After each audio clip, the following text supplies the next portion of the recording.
Okay, good morning, student. Let's start today's important chapter for your competitive examination.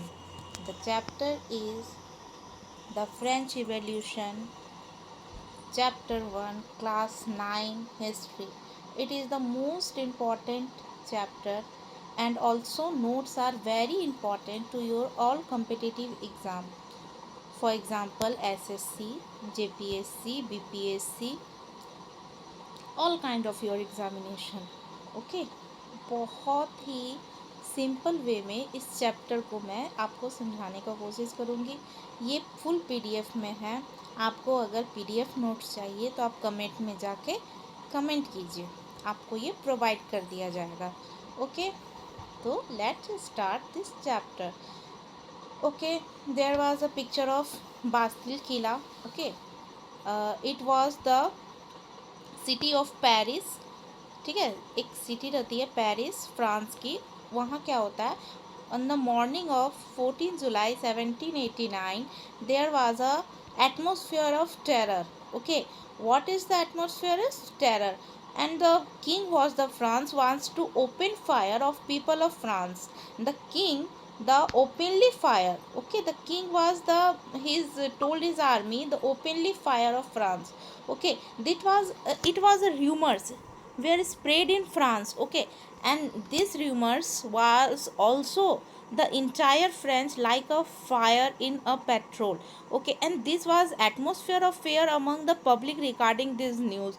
All peoples are scared, and or peoples are thought that it is better to be killed by doing something than do like this. Then also the 7,000 men and women gathered in the front of the town hall. Okay, look at the picture, this is the king. यही वो राजा रहता है जिसने वो rumours फैलाया होता है, और ये इसकी आर्मी है जो अटैक करने वाली है। ओके, एक रूमर्स और फैला था कि वो जो यहाँ पे हमारा जो ये जो हमारा बास्तिल का किला है, यहाँ पे बहुत सारे वेपन्स मिलने वाले हैं।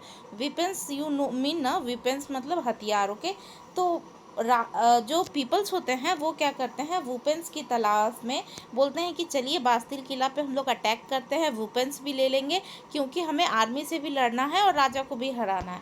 ओके, देन वहाँ पे वो जब अटैक करने जाते हैं तो वहाँ का ये जनरल होता है जिसका नाम होता है बेर्नार्ड रेने जॉर्डन डा लोनो, और इसका वहाँ पे किल्ड हो जाता है, हत्या हो जाती है।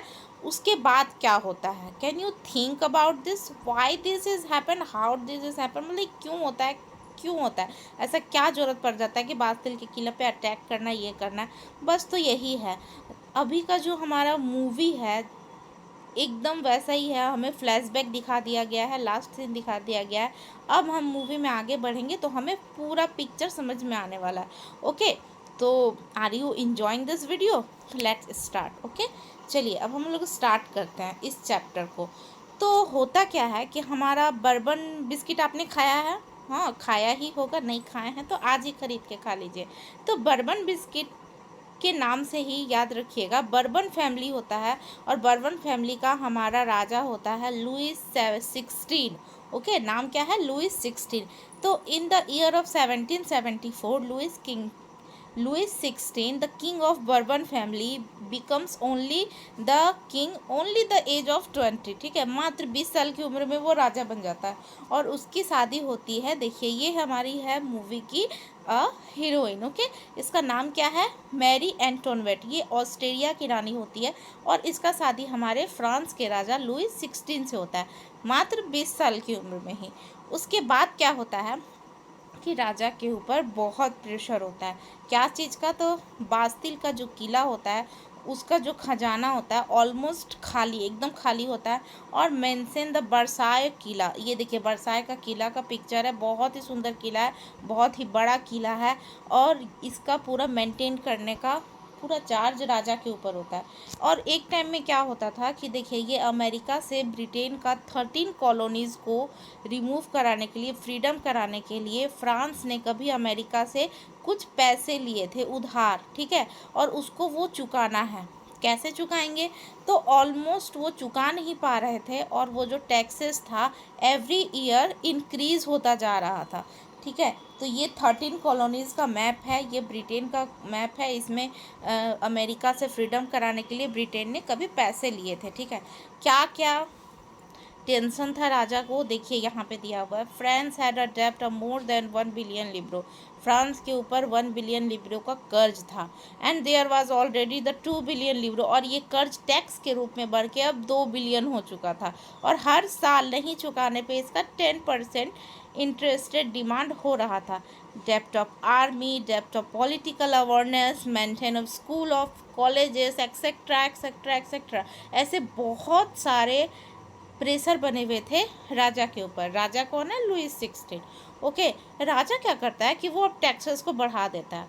ठीक है, लेकिन इसमें भी एक बहुत बड़ा सा मैजिक क्या होता है कि हमारा जो 18th century, late 18th century का जो हमारा फ्रांस का सोसाइटी है वो 3 भागों में बांटा रहता है। First state, second state and third state.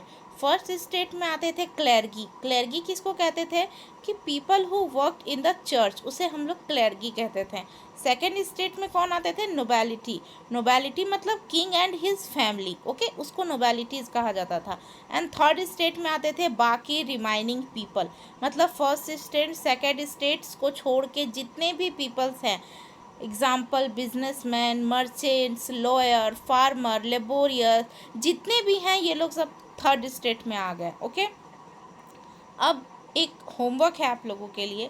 आप हमें बताइए कि क्लर्गी में कौन आते थे, नोबैलिटी में कौन आते थे, रिमाइनिंग पीपल कौन थे। ठीक है, ये आप हमें कमेंट में लिख के बताइए। It's your homework. Okay, then देखिए इस तरह का एक पिक्चर आपके बुक में दिया होगा। ठीक है, आप अपने बुक को ओपन करके इस पिक्चर को देखिए, ऐसा ही पिक्चर दिया है। ओके, एम आई राइट? ओके, देन अब देखिए क्या हो रहा था कि बहुत सारे लोग तो ऐसे थे थर्ड स्टेट वाले जिनके पास तो अपना ज़मीन भी नहीं था। वो तो फर्स्ट स्टेट और सेकंड स्टेट के ज़मीनों पे मजदूरी करके पैसे अर्न करते थे। ठीक है, और 90% जो फ्रेंच के जो लोग थे, फ्रांस के जो लोग थे, वो फार्मर्स ही थे। और वैसे फार्मर्स जिनके पास अपनी ज़मीन भी नहीं है, सोचिए वो कैसे काम करते होंगे और क्या ही खाते होंगे। ठीक है, उसके बाद क्या था कि जो 60% लैंड था हमारा, वो फर्स्ट स्टेट और सेकंड स्टेट वालों के पास में था। मतलब थर्ड स्टेट बस एक मजदूर थे बस। ठीक है, और जो थर्ड स्टेट वाले लोग थे उनको पैसा पे करना होता था। It is a very magic word and this important things the chapter कि ओनली थर्ड स्टेट वाले को ही टैक्सेस पे करने होते थे। राजा ने जो नियम बनाए थे उसके अकॉर्डिंग फर्स्ट स्टेट और सेकंड स्टेट वाले कोई भी टैक्सेस पे नहीं करते थे। ओनली थर्ड स्टेट वाले टैक्सेस पे करते थे। टैक्सेस को 2 भागों में बांटा गया था, एक था ताइथ, एक था ताइद। तो ताइथ जो हमारा होता था वो रिलीजियस टैक्स होता था जो चर्च को दिया जाता था। ठीक है, और एक होता था ताइथ, वो हमारा लैंड के रूप में दिया जाता था, लैंड को दिया जाता था ज़मीन के नाम पे। ठीक है, मतलब फसल का 10वां भाग, छठा भाग ये टैक्स के रूप में आपको दे देना होता था। किसे? तो नोबैलिटी को और क्लर्गी को। ओके, उसके बाद क्या होता था, देखिए ये एक पिक्चर है। इस पिक्चर में देखिए कैसे थर्ड स्टेट में एक बूढ़ा बुजुर्ग सा पीजेंट है, एक वर्कर है, फार्मर है, उसके ऊपर कैसे नोबैलिटी और हमारा और जो क्लर्गी है वो दोनों कैसे उस पर अटैक करके बैठा हुआ है। मतलब वो कर्ज के तलो एकदम दबा हुआ है। ठीक है, एकदम दबा हुआ है और वो ज़बरदस्ती उसके ऊपर और उसको दाब रहे हैं और अपना टैक्सेस ले रहे हैं। ठीक है, तो ताइथ जो था वो हमारा धार्मिक कर था। Tobacco, salt, all are is this necessary daily routine things have given tax. मतलब छोटे छोटे चीज़ों पे भी, तंबाकू, नमक जैसे छोटे छोटे चीज़ों पे भी जो डेली यूज़ की चीज़ है उस पर भी टैक्स लगा हुआ था। ओके, अब देखिए क्या होता है कि हमारा पॉपुलेशन फ्रांस का क्या होता है। उस समय का हमारा जो पॉपुलेशन था फ्रांस का 1715 में 2.3 करोड़ था। ओके, लेकिन 1789 में 2.8 करोड़ होता है, पॉपुलेशन बढ़ जाता है। और पॉपुलेशन ज़्यादा होता है तो पॉपुलेशन का डिमांड भी ज़्यादा होगा। और अब पॉपुलेशन को क्या है कि हमें पॉपुलेशन के हिसाब से ज़्यादा अब फसल भी उगाना होगा। तो वहाँ पे क्या होता है कि एक रिवॉल्ट होता है, but didn't the offensive. Revolt का कोई मतलब ही नहीं निकल के आता, क्योंकि ना तो पैसा है लोगों के पास, ना तो एजुकेशन है, तो ऐसे ही आगे बढ़ता जाता है।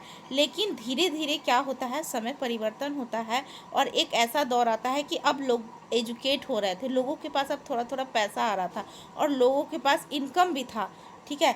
तो क्या होता है, वहाँ पे एक सोसाइटी स्टार्ट होता है, ठीक है। तो सोसाइटी में दो महान लोग, एक थे हमारे जॉन लॉके और एक थे जीन जैक्वस रोसियो।